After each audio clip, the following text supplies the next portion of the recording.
I said it. Hey, folks, this is Lonzo, Godfather of West Coast Hip Hop and the president of the Compton Entertainment Chamber of Commerce. And from time to time, every 2 years, maybe every 4 years, there's a change in regard in the leadership of various offices around the state and local cities, whatever you want to call it. But today, I have a young lady who is running for State Assembly, 35th District, the seat that currently is held by Mike Gibson. Her name is Dr. Ayanna Davis, and she agreed to come on the show and do a little. This is not an interview. This is a conversation about some of the things you'd like to see happen in your district, what your plans would be if you are blessed with the opportunity to fill that seat, and we want to get to know you. We want to know who we're going to be casting the vote for. So tell us about yourself, Dr. Ayanna Davis. Yeah, hi, thank you. So just so we can get a good understanding, I always tease Mr. Williams about me not being able to get into the clubs that he had back in the day. So that's our little running joke that I was underage and they wouldn't let me in. So one way or another, I got to be in your presence now, years later, 40 years later. So I currently sit on the school board with Compton Unified. I've been a resident my entire life in Compton. I was born at St. Francis and went from St. Francis to 127 South Pearl Avenue, where my grandmother resides. She's 93 years old and still lives there. My mother was the HR director for the city of Compton. And I have, just a legacy of being a resident, educated, done some work in Compton. My first teaching experience was at St. Timothy's Episcopal Day School, where I went to school. So I have deep roots in the city, and I am running for State Assembly District 65, which is under the leadership of Assemblymember Mike Gibson. So, of course, I want to continue. His goal was to make sure that we are a community of employed residents. So I do want to make sure that our jobs are secure within this district. There's so many economic challenges with 8065. And I just learned recently that because we're part of SPA 6, this particular district is second to a homelessness population outside of Skid Row. So that will be a major focus for us to make sure that we have job developments. And one thing that one of my strong suits is because I've been an educator for over 32 years. I do see the need to sustain viable residents starting from age preschool to make sure that they are college and career ready. And once we continue to invest in early childhood settings, our students could be more competitive, and it's a likely chance that they'll graduate from high school. And whether they go to college or take a career path, like some of our trades, which I highly suggest and recommend that we push trades back into the school systems. So when students can graduate by 18, they have access to having a strong career, hopefully a good union job with good benefits and, retirement pensions, some of the basic needs that we used to have, years ago in the 80s when I was in school. So that's one goal, is to support legislation to make sure that trades are back into schools. Okay. How long have you been into politics? Not necessarily have I been in politics long at all. I ran for school board in 2022. Before that, as a teenager living in Compton, of course, I helped with several campaigns, volunteering with my parent, my mother, my grandmom when they were supporting. My first mayor that I recall was my dentist, was Walter Tucker Sr. So I remember going to fundraisers in his backyard, having the luau's with his family. So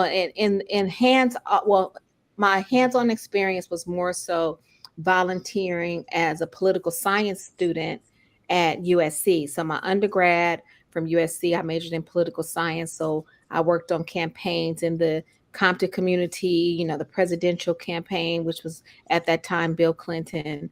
So that's my most of my experience has been volunteering, phone banking, canvassing, and fundraising. I got to say this now. Coming from a school board, going to the state assembly, that's a big step. You ready for that one?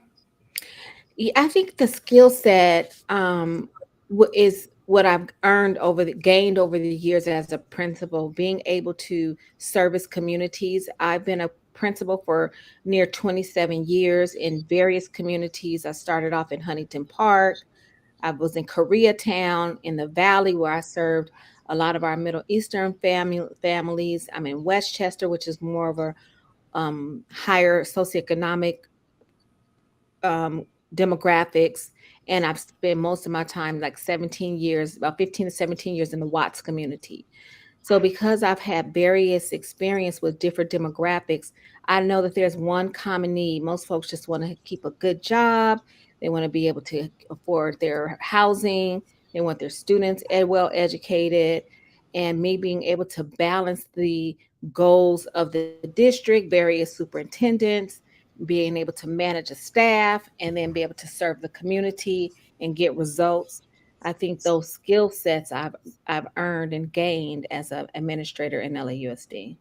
Sounds good. I got a question for you. Hmm. A lot of people don't understand civics between the state senator and the state assembly. Could you explain the function of a state assembly person? So it's a larger. So the state senate has a larger area.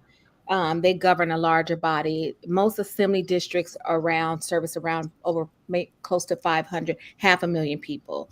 So this is how I can basically gather.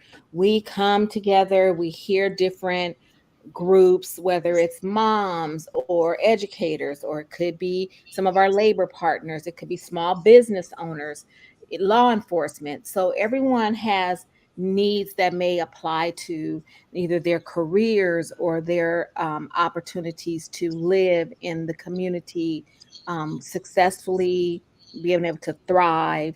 So as a person who represents these people, you would take the needs of your people because you're a public servant, so you're taking the needs of the people, and then you want to go back and collaborate and create policies in legislation that will support the needs of the people. Gotcha. Okay, so Mhm. so basically, a state senator supersedes an assemblyman in territory for sure. Territory, sure, and then they actually, bills go to the Senate side, and then that passes the legislation. So it's the Okay, same as just like it's the microcosm of the macro of the United States government. gotcha. Okay, Hmm. just trying to keep the record straight so we can have an understanding on what you are attempting to do here. Because everybody don't understand civics. They stopped teaching civics a long time ago. You probably know that as a principal. Civics have not been on the in the school district for quite some time, and some folks don't quite understand. And even me, I didn't understand exactly who did what for a while. As I got more involved in it, I understand better. But since you're here, it's always good to hear from somebody who has that experience. Right. It's just not taught in the same manner. And we used to learn, like for me, I can't necessarily say that I learned the most in school. I just learned enough to pass the test, but there was opportunities to learn more. Like we had the Jet magazine and Ebony and Essence, and that's where I learned to read about government and who was elected in office. And I come from a family where my mother's first cousin was the first black mayor in Newark, New Jersey, one of the first black mayors at that time in the 70s. I think he was elected in 73 when we weren't having that many black mayors at the time. So Okay, I was able to learn through family conversations. got a question for you. Hmm. Got a scenario. You blessed with the opportunity to become the assembly person for the 65th district of California.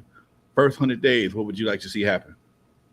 Right. Well, first 100 days, and this is my practice is when I go to a new school as a principal. The first 100 days, I have to take out time to learn the Okay. lay of the land, get my footing straight. One thing that I think has been a successful practice for me is not to go in and immediately start trying to change things.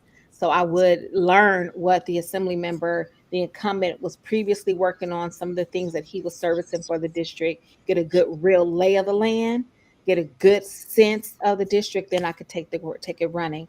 Oftentimes, I think we make some novice mistakes by just taking off without learning first. Okay. All right. Hmm. Now, Mike Gibson has been in that office for quite some time, and he's termed out, and he's made a pretty big impact in the last few years since he's been there. He made a great impact. He's done a lot of things in Compton. I have worked with him on some different projects myself as a chamber president, and he got it's going to be some big shoes to fill. You got Yes, some indeed. folks big enough to handle that. Yeah, the good thing is I'm able to be mentored. So as I'm running, he takes me around with him a lot. I'm learning his constituent base. I'm hearing what some of the concerns are, and I also hear a lot of his successes. So of course, I want to continue the work that he's done. Mr. Gibson is very heavy on law enforcement. I'm an educator, so there's some places that I see I would like to do more elevating, specifically with in marginalized communities. We have to have good education, in place. So I am an educator. I do see the need to focus on some of our career pathways and our ability to make sure that our students are getting well educated, especially when we have an administration federally who is want to dismantle the public education system. How do you So feel as an educator? He wants to, yeah, he wants to dismantle it and give it to the hand of a wrestling lady. I don't it's understand that. it's it's it's so degrading. Education is not a sexy field. So oftentimes people think anybody can teach or anybody can lead education, but it's so delicate because you're molding the minds, the character, and you're building human beings as early as 2 years old. So Okay. that's a huge seat to take on. So I think it's horrible because the students that will be most adversely impacted are those students who need the most attention, resources, and skilled employees to be able to navigate them through the education system, meaning our special ed children, our children who depend on free lunches and breakfasts. Some students, that's what they eat. They get the 3 meals at school, and for some, that's it. So if we're Mm, talking about taking away Title I funding, that's in food programs, we're keeping some students hungry. okay. Hmm. That's never going to be good. Okay. Uh, Mm-mm. anything else you want to share with us as we move forward? No, that's it. Come on now. I know you got some. Can we talk personal for a minute? You married, single? How? What? What? I'm okay. Yes, no, I'm single. I'm divorced. I have a son that's 29. He'll be 30 next year, and he graduated from Xavier University. He majored in psychology and chemistry with hopes to go into medical school to be a psychiatrist. Found out that he likes the behavior part of therapy first, so now he's a behavioral therapist. He graduated from USC, also earned his master's in marriage family therapy. So I'm proud of him. That's my greatest accomplishment is my baby. So I'm single. Spent a lot of time focusing on raising my son and getting educated. I love serving the community. Okay. Now Mhm. you're all up in her business now, so you all whatever you thinking. She told you what you wanted to know. If you got any questions, she just answered all the questions that I could possibly answer right now without getting real deep. But I don't want to introduce Compton and the 65th district to Dr. Ayanna Davis. I'll be having other candidates on the show as well, but she was the first one that accepted the offer. I'm an open platform. I love to hear everybody's thoughts, everybody's plans, and everybody's dreams because it starts off with a dream. It starts off with a dream, and then you have to make it come true yourself. Okay. Mhm. Um, Mhm. where's your campaign office at? So not yet. We haven't gotten to the place of having to open a campaign, but for me, my eye is set on where I'm from, Compton. I Okay. can't imagine it being any other place. I do have a strong political strategist. My team is J and Z Strategies, who also works with Mike Gibson, Janice Okay. Hahn, Tim McCosker, Steve Bradford, Okay. Al Marsucci. So they have a strong sense of the field here. Okay. Just so Hmm. people know, what is the boundaries of the 65th district? I say from Watts to the waterfront. So there's Watts, Compton, Carson, a smidget of Long Beach, Harbor City, like the Harbor Gateway area, San Pedro, Wilmington. Okay. Mhm. All right. Right. Right. Carson, Carson. Mhm. All in my life. Okay. No Uh-huh. problem. Yeah, me too. Like I went to Banning High School, went to Curtis and Carson, so I kind of went through, from Compton, did some elementary in Compton, did junior high school in Carson, high school in Wilmington, and a principal for over 15 years in Watts. So, this is my area. Your area. This is your area. That's for sure. All right, Hmm. folks. We are live with Dr. Ayanna Davis. She is running for the Assembly District number 65 to replace Mike Gibson.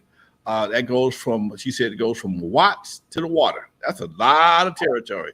Watts to the water. That Watts sounds to the good. water. Watts to the water. Okay. That's almost a song. Anyway, I'm not going to start clowning. I'm not going to start clowning. Dr. Davis, before we wrap up, anything else you want to touch on? Well, just I want to always highlight our city, Compton Unified, and just so people know that, Compton Unified School District, and I just have to say, we are number one. And you were at the ribbon cutting at the high school, but we are the number one district in LA County that has the highest graduation rate, 94%. Wow. I'm a principal in LAUSD. We outbeat LAUSD. We have the highest percentages of students that attend UC systems and Cal State schools. We have the largest Verizon labs at our schools, robotics, engineer. We're heavy on STEAM, and now we're moving towards the performing arts with that state of art performing arts center and at Compton High School. So, I'm proud to be a school board member, and the leadership of the school board has really given me guidance and shown me how to do legislation on the policy side as a board member versus me being on the instructional side as a principal. All right. So, yeah, that's You it. heard it. You heard it straight out of her mouth. Everything she'd like to see happen, all her plans, where she come from. She's been very, very transparent with us. I love that. I love it. I love it. I love it. And at some point in time, I'm gonna let her come party at Eve After Dark, whether she win or not. Come on. Yes. I'm gonna get you a plan. We're looking to open the club back up, hopefully in the very near future. And you'll Yay. chance to experience the Eve After Dark 2.0. Okay. All right. In the All meantime, right. you are live with Dr. Ayanna Davis. She is running for assembly for the 65th district, looking to replace Mike Gibson, the current assemblyman. I am Lonzo, the president of the Compton Entertainment Chamber of Commerce and the editor of the Hub City Legend newspaper. And Dr. Ayanna, before you go, tell them, well, you can't give me your information. You don't have it yet. We'll bring you back. We'll I have bring a you back. website. Yeah, my website is Ayanna at ayannadavis.com, and you'll see my endorsements. Of course, I'm endorsed by Mr. Gibson and State Treasurer Fiona Moss, Tony Thurman, the superintendent of the state of California. So they can see all of my endorsements. I'm a member of the Teamsters, so of course I got all the Teamsters supporting me in labor, so they can check me out. That's a good thing. One more time, what's your website? Ayanna at ayannadavis.com. All right, folks, you heard it first. You heard it right here, live with Lonzo. Thank you very much, Dr. Davis. I'll see you. I'll see you. I see you all the time. Okay. Okay. Be safe. Okay. Great evening. Thank you for coming out. Thanks. Bye-bye.